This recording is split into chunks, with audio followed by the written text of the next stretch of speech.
Assalamualaikum warahmatullahi wabarakatuh. Jumpa kembali dengan Ustazah Ayun di pembelajaran matematika. Bagaimana kabar kalian hari ini? Mudah-mudahan tetap semangat dan selalu sehat. Anak-anakku, untuk pembelajaran kali ini kita belajar tentang sifat-sifat operasi hitung bilangan bulat, baik itu sifat komutatif, asosiatif, dan distributif. Sebelum memulai pembelajaran, mari kita berdoa dan bermohon kepada Allah, mudah-mudahan diberi kelancaran. Amin. Kita mulai dengan baca basmalah. Bismillahirrahmanirrahim. Anak-anakku, sebelum mulai pembelajaran, pesan Ustazah Ayun, kalian ikuti terus pembelajaran ini dari awal hingga akhir, sehingga kalian benar-benar mengerti dan paham.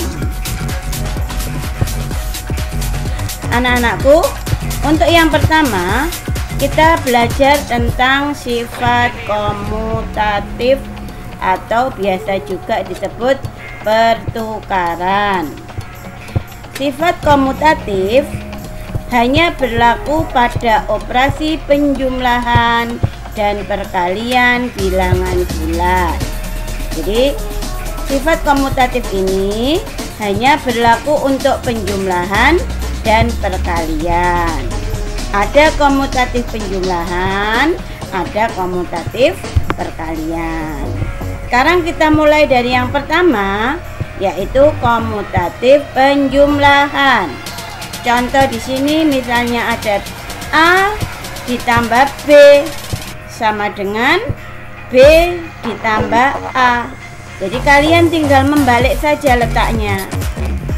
Ada dua bilangan di depan, di belakang juga pasti ada dua bilangan, di mana A dan B adalah bilangan bulat. Jadi kalian tinggal merubah letaknya. Satu contoh, 6 ditambah 4 sama dengan 4 ditambah 6. Tinggal dibalik. Negatif 5 ditambah 3 sama dengan 3 yang awalnya di belakang jadi di depan. 3 ditambah negatif 5. 8 ditambah negatif 7, tinggal dibalik.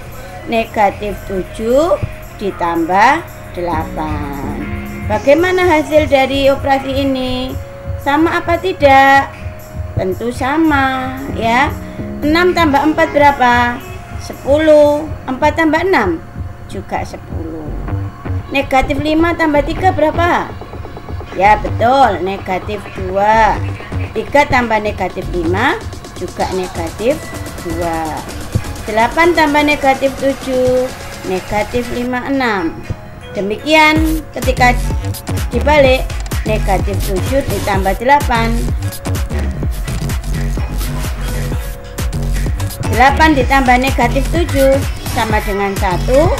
Negatif 7 ditambah 8 juga sama dengan 1.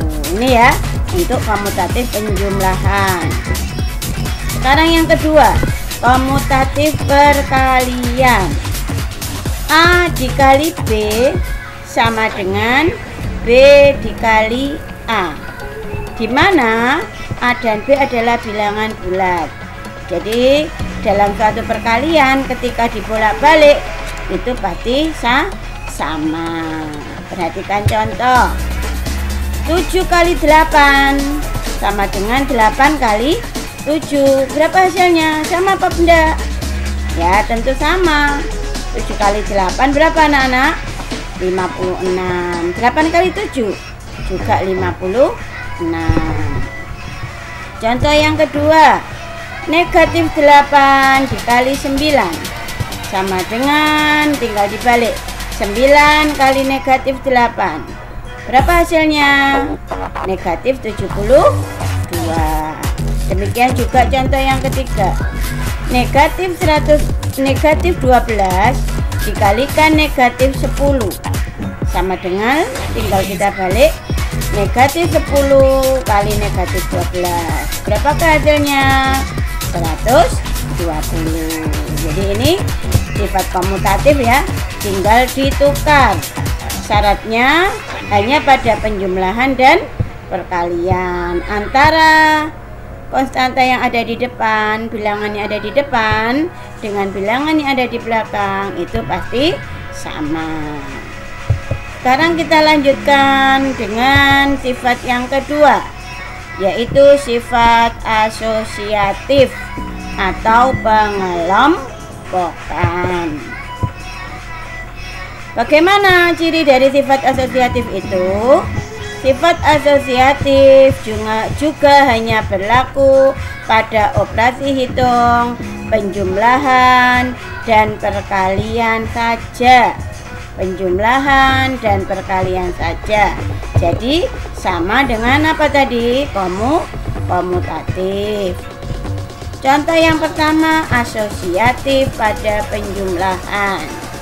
Jadi sifat asosiatif ini hanya kelompoknya saja yang dirubah, tanda kurungnya saja yang berubah. Dalam kurung A ditambah B ditambah C, maka sama dengan atau menjadi A ditambah dalam kurung B tambah C. Yang awalnya A itu berteman dengan B satu kelompok, menjadi B berkelompok dengan C. Jadi tinggal menggeser tanda kurungnya ke belakang. Ya, di mana A, B, dan C adalah bilangan bulat. Satu contoh. Dalam kurung 5 tambah 6 ditambah negatif 3. Ini satu kelompok. Bisa dirubah menjadi 5 ditambah bilangan 6 menjadi satu kelompok dengan 3. 6 ditambah negatif 3. Bagaimana hasilnya? Apakah sama? Tentu sama. Dalam kurung dijumlahkan dulu. 5 tambah 6 berapa?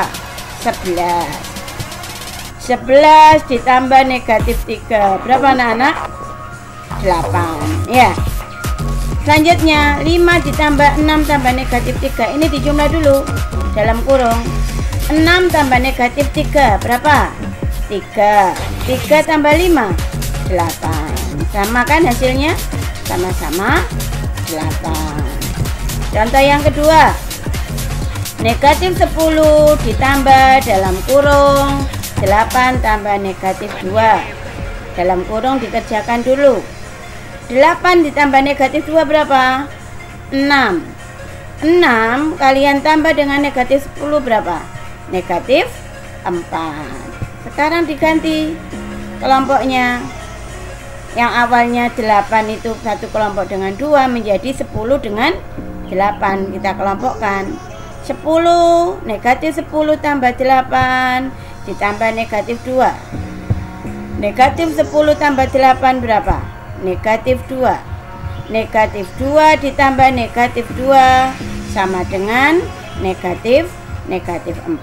Sama kan hasilnya? Ya. Berikutnya negatif 7 tambah 3 dalam kurung ditambah 9 sama dengan negatif 7 dalam kurung ditambah 3 menjadi satu kelompok dengan 9. Jadi tanda kurungnya saja yang bergeser ke belakang berubah ya. Kita hitung. Negatif 7 tambah 3 berapa? Negatif 4. Negatif 4 ditambah 9 sama dengan 5. Kalau yang ini negatif 7 ditambah dalam kurung 3 tambah 9. Ini dijumlah dulu. 3 tambah 9 12. 12 ditambah negatif 7 berapa? Sama dengan 5. Hasilnya sama kan? Sama-sama 5. Sekarang yang B, asosiatif pada perkalian. A dikali B dikalikan C. Kurungnya B dengan C. Tinggal dirubah. Dalam kurung A dikali B kalikan C. Jadi kelompoknya saja ya, anggota kelompoknya ini, tapi sama-sama tiga bilangan. Demikian juga ini ya, dimana A, B, dan C adalah bilangan bulat. Satu contoh, 8 kali dalam kurung 4 kali 2 sama dengan, nah ini kelompoknya berubah, 8 kali 4 dalam kurung kalikan 2. Hasilnya bagaimana? Sama apa enggak? Ya betul, sama. Dalam kurung kerjakan dulu. 8 kali 2 berapa anak-anak? 8. 8 kali 8 64. Sekarang ini kita hitung. 8 kali 4 berapa? 32. Betul, kalikan 2 64. Jadi hasilnya pasti sama. Berikutnya, negatif 3 kali 5 dalam kurung kalikan 6. Nah, di sini berubah. Negatif 3-nya sendiri, 5 kali 6 satu kelompok. Negatif 3 kali 5 negatif 15. Negatif 15 kali 6 sama dengan negatif 90. Kita hitung yang sini. 5 kali 6 berapa? 30. 30 kali negatif 3 negatif 90. Contoh yang terakhir, 10 kalikan dalam kurung negatif 4 kali 5 sama dengan, kelompoknya ganti, 10 dikalikan negatif 4 dulu, baru dikali 5. 10 kali negatif 4 negatif 40. Negatif 40 kalikan 5 berapa? Negatif 200. Ini juga negatif 20 kalikan 10 juga negatif 200. Jadi hasilnya sama. Kemudian sifat yang ketiga, yaitu sifat distributif atau penyebaran. Sifat distributif berlaku terhadap perkalian terhadap penjumlahan dan perkalian terhadap pengurangan. Perkalian terhadap penjumlahan dan perkalian terhadap pengurangan. Contohnya distributif perkalian terhadap penjumlahan, perhatikan, A dikali dalam kurung B tambah C. Maka yang ditebarkan adalah ini A-nya. A dikalikan B ditambah A dikalikan C. Nah, jadi yang ditebarkan adalah A-nya. Distributif perkalian terhadap penjumlahan, di mana A, B, dan C bilangan bulat. Perhatikan contoh, 5 kali 2 tambah 3, maka yang ditebar bilangan berapa? Iya betul, 5. 5 kalikan 2 ditambah 5 kalikan 3. 5 kali 2 ditambah 5 kali 3. Apakah hasilnya sama? Kita hitung bersama. Dalam kurung kerjakan dulu. 2 tambah 3 berapa?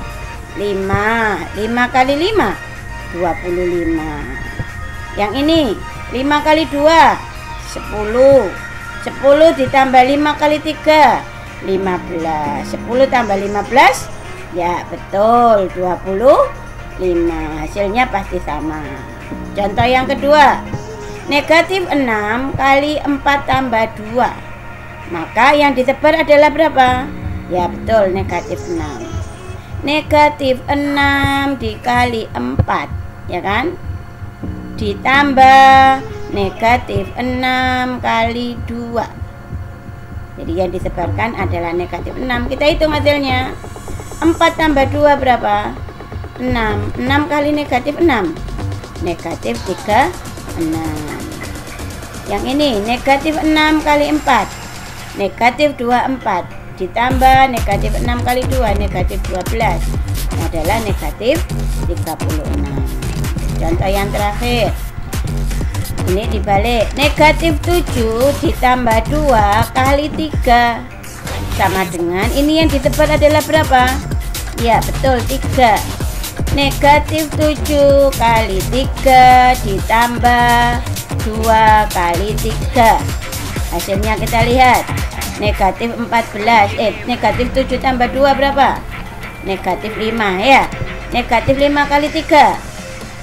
Negatif 15. Ini kita hitung. Negatif 7 kali 3. Negatif 21. Negatif 21 ditambah 6 sama dengan negatif 15. Sekarang yang B, distributif perkalian terhadap pengurangan. Perkalian terhadap pengurangan. A dikalikan dalam kurung B dikurangi C. Maka yang disebar di sini A dikalikan B dikurangi B A dikalikan C. Saya ulangi lagi. A dikali B dikurangi A kalikan C. Dimana ketika bilangan juga bilangan bulat. Contoh di sini 10 kali 6 dikurangi 3. Maka yang disebar adalah 10. 10 kalikan 6 dikurangi 10 dikalikan 3. Lihat ini ya. 6 dikurangi 3, 3 kali 10, 30. 10 kali 6, 60. 60 dikurangi 10 kali 3, 30. 60 dikurangi 30, 30. Hasilnya sama. Contoh yang kedua, 8 kalikan negatif 5 dikurang 2. Yang disebar adalah 8. 8 kali negatif 5 dikurangi 8 kali 2. Ya, kita hitung hasilnya ya. Negatif 5 dikurang 2. Berapa hasilnya? Negatif 5 dikurang 2 sama saja dengan negatif 5 ditambah negatif 2, negatif 7. 8 kali negatif 7 negatif 56. Sekarang kita hitung yang ini. 8 kali negatif 5 negatif 40 dikurangi 8 kali 2, 16. Negatif 40 dikurangi berapa? 16 sama dengan negatif 40 ditambah negatif 16, negatif 50. Nah, contoh yang terakhir, 9 dikurang negatif 4 kali 3. Yang disebar adalah 3. Maka 9 dikurang 9 dikalikan 3 dikurangi negatif 4 kalikan 3. Kita hitung hasilnya. 9 dikurangi negatif 4 adalah 13. 13 kali 3 adalah 39. Betul. 9 kali 3 27 dikurangi negatif 4 kali 3 negatif 12. Berarti 27 dikurangi negatif 12 sama dengan 27 ditambah 12 adalah berapa tadi? 39. Hasilnya adalah sama. Jadi betul-betul kalian pahami ya. Di sini sifat distributif adalah menyebarkan bilangan ke bilangan yang lain. Ini yang sudah saya terangkan. Mudah-mudahan kalian paham. Tolong diikuti dari awal hingga akhir ya. Jangan terputus-putus. Sebagai latihan kalian lihat di buku paket kalian ya. Latihan 7 halaman 17 nomor 1 dan 2 A, C, E, G, H. Kemudian di latihan 8 ini tentang sifat asosiatif. Di nomor 1 dan 2 taruh saja di sini B, D, F, H, I. Dan yang tentang sifat distributif di latihan 9 nomor 1 dan 2 A, C, dan E. Tolong setiap ada tugas kalian segera kerjakan biar tidak menumpuk ya anak-anakku. Selamat belajar, selamat mengerjakan, dan tetap semangat untuk kalian. Sebelum Ustazah akhiri, Ustazah tampilkan jawaban pembelajaran yang kemarin ya. Bisa diperiksa kembali jawaban kalian. Kalian hitung. Latihan 5 jawabannya adalah di sini. Latihan 6 ada di sini. kalian hitung latihan 5 salah berapa, latihan 6 salah berapa. Mudah-mudahan kalian selalu semangat ya, dan jangan putus harapan. Itu saja dari Ustazah akhiri. Assalamualaikum warahmatullahi wabarakatuh.